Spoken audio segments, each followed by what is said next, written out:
नाराजी आहे। इथं अशी परिस्थिती आहे की विरोधी मित्रपक्ष सोडा भाजपातलेच कार्यकर्ते काम करताना दिसत नाहीये। काय आज नेमकी समजूत काढलेली कार्यकर्त्याची आणि काय रिझल्ट आहे? 100% कार्यकर्ते कामात आहे। काही स्थानिक लेवलला मतभेद असतात पण मनभेद नाहीये।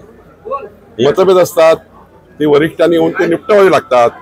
आज मी सर्वांशी भेटलो, सर्वांनी आपले मतभेद दूर केले आहे।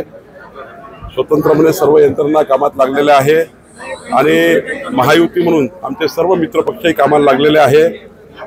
या ठिकाणी ही बैठक एवढ्या करता होती की 7 तारखेला 1 वाजता माननीय प्रधानमंत्री नरेंद्र मोदीजी नंदुरबारमध्ये येत आहे।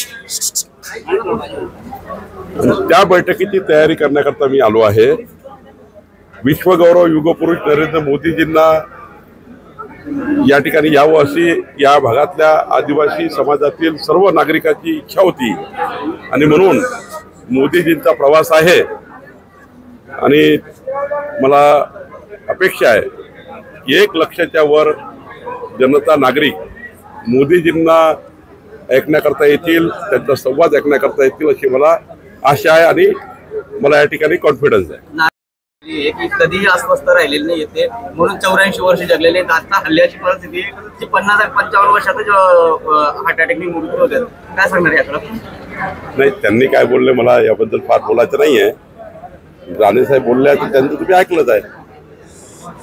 मला एवढंच वाटतं की शरद पवार साहेबांचं संपूर्ण राजकीय आयुष्य जे आहे ते असंच बदलत गेलं आहे। त्यांनी कधी त्यांच्या जीवनामध्ये 144+ आणले नाही। इतके दिवस त्यांनी राजकारण केलं, 144+ कधी केले का शरद पवार साहेबांनी? ममता बॅनर्जी, आपण इतर देश बघा, इतर राज्य बघा, प्रत्येक राज्यामध्ये स्वबळाव सरकार आले, पण पवार साहेबांना 40-50 वर्षाच्या राजकारणामध्ये स्वबळाव सरकार आणता आले नाही आणि उलट पोळापोळीचं राजकारण करू त्यांनी आपलं राजकारण जीवन ठेवलं। पोळापोळीचं राजकारण 77 पासून इतिहास घेतला। 77ला त्यांनी काँग्रेसला धोका दिला, पुलोदला धोका दिला, मग त्या ठिकाणी अनेक काँग्रेस काढली, अनेक विषय आहेत। त्यामुळं प्रत्येकाला असं वाटतं की पवार साहेब हे बेभरोशाचे आहे, त्यांचं राजकारण हे बेभरोशाचं राजकारण आहे। आणि आता शेवटचं राजकारण काय आहे?